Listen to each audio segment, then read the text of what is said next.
클릭해주셔서 감사합니다. Hello everyone, I'm Laiseo JK Dae. Today we are concluding our series on South Korea's economic development.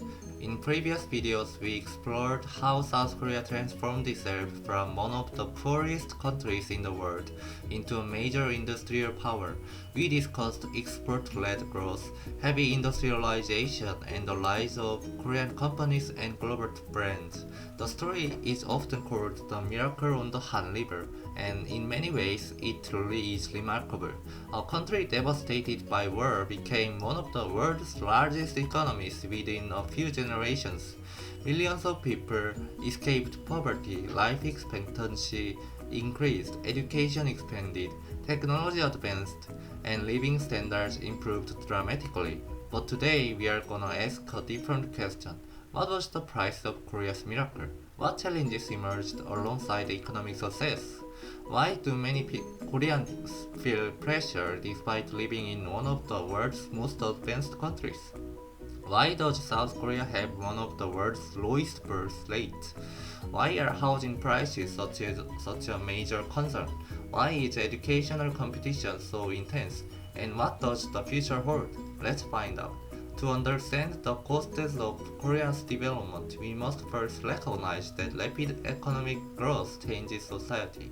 Economic success creates opportunities, but it also creates new pressures.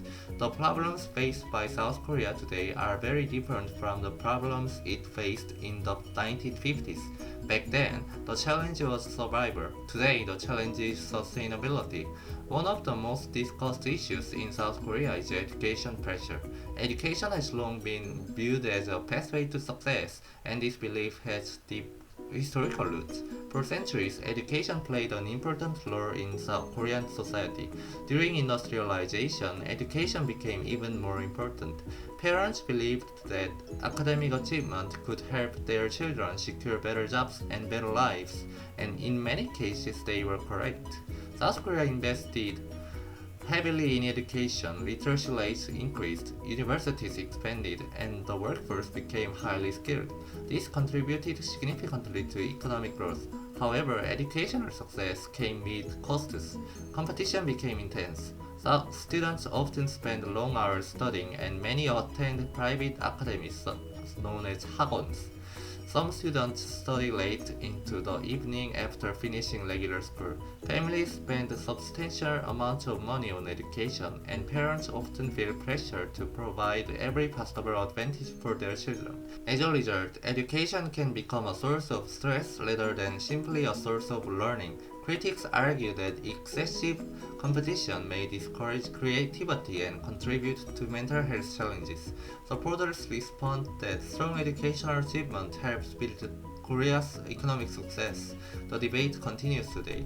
Another major issue is housing. Housing prices have become a significant concern, particularly in the Seoul metropolitan area. Part of the reason is geography. South Korea is a relatively small country, and a large share of economic activity is concentrated in Seoul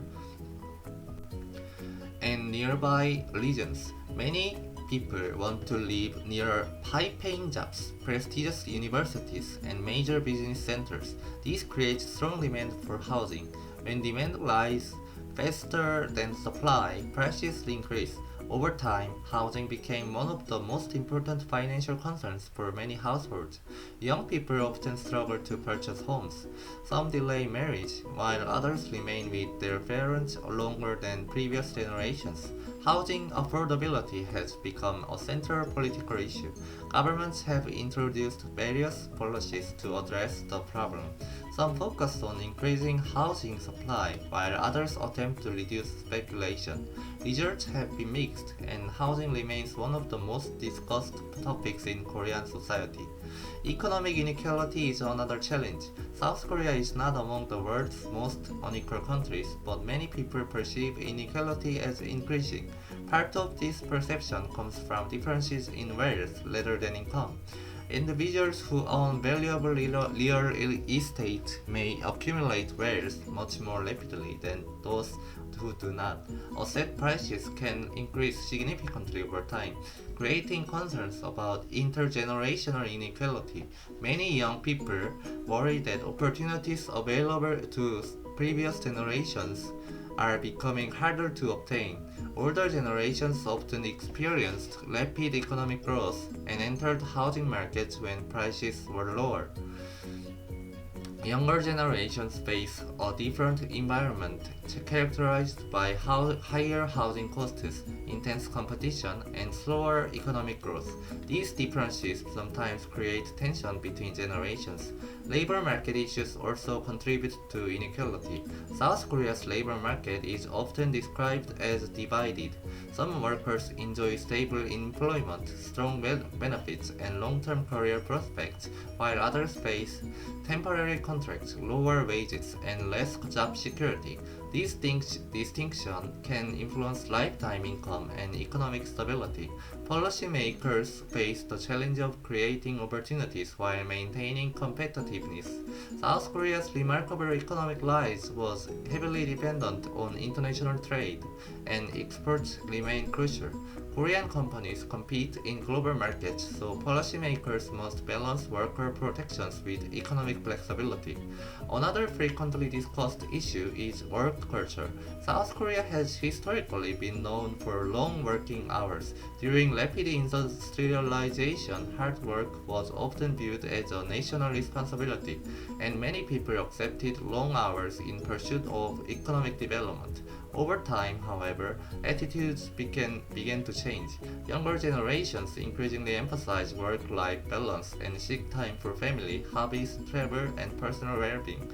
The government has implemented measures designed to reduce excessive working hours, and corporate cultures have also evolved. Nevertheless, work-related stress remains a significant concern for many people. Mental health has received increasing attention in recent years. Economic success does not automatically guarantee happiness. Many individuals experience stress related to education, employment, housing, relationships, and financial security. Public discussions about mental health have become more common. Awareness has increased and access to treatment has improved, yet challenges remain. Perhaps no issue receives more international attention than South Korea's low birth rate. South Korea has one of the lowest fertility rates in the world. There is no single explanation. Instead, multiple factors interact, including housing costs, educational expenses, career pressures, economic uncertainty, changing social values, and shifting attitudes toward marriage and family. Many young adults prioritize education and career development. Some delay marriage, others choose not to marry at all, and some couples who want children feel they cannot afford them.